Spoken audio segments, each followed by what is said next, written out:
Ipinagtapat niya sa akin na dahil sa kanyang medyong malaking pangangatawan at may kalakihang beer belly, tuwing maghahanda silang magtalik ay madalas magbiro ang kanyang asawa nang hindi ko makita ang baril mo. Puro tabla lang ang nakikita ko.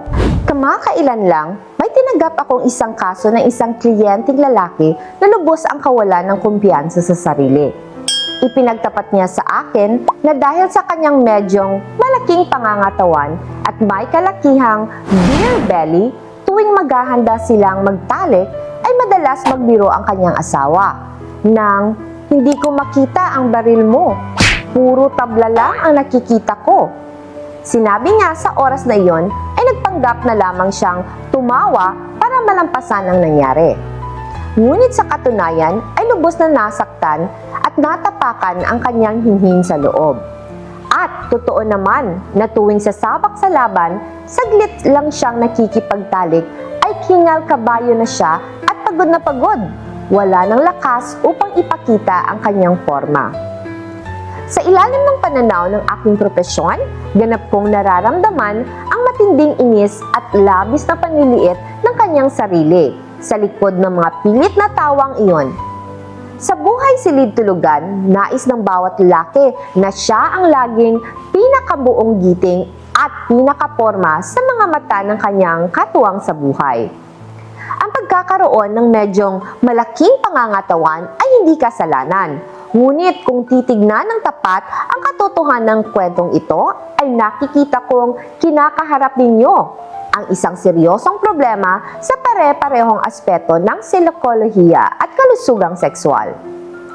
Sa aspetong psikolohikal, ang iyong asawa ay nagpapakita ng mga palatandaan ng paghahamak sa kanyang asawa sa pamamagitan ng mga biro na tila walang masamang ibig sabihin.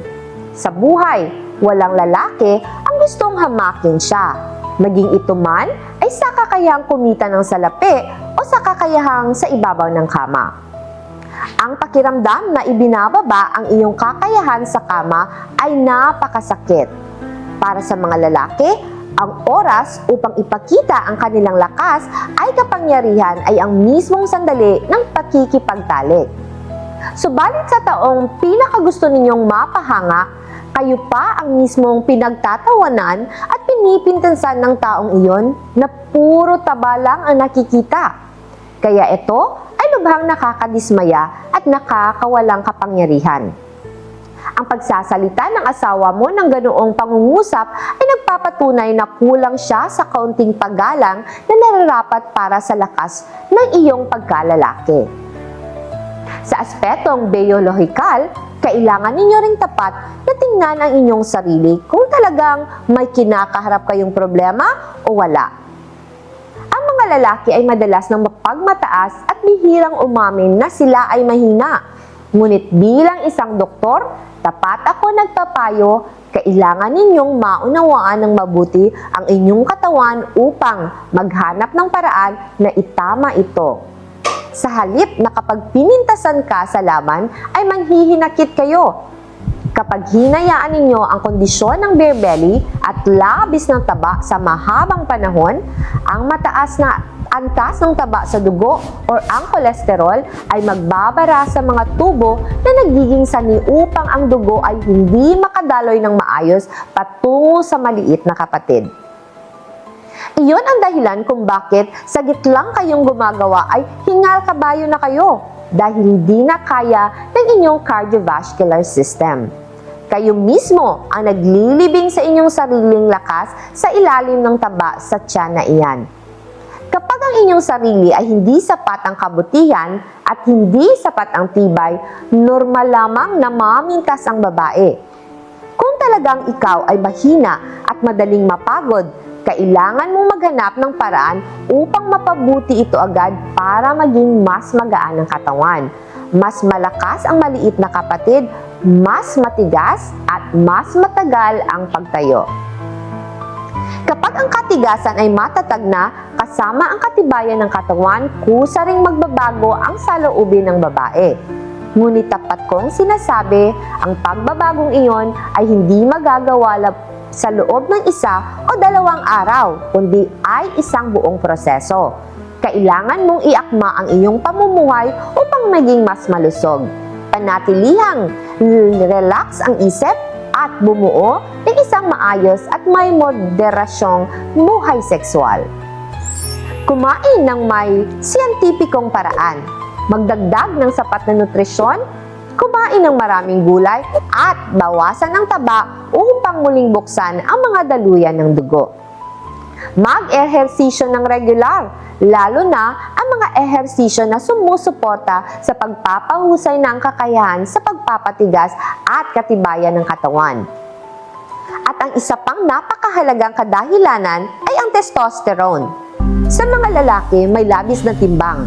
Ang hormone ng lalaki ay napakabilis bumaba na nagiging sanhi ng paghina ng kalusugang sexual bilang isang natural na resulta.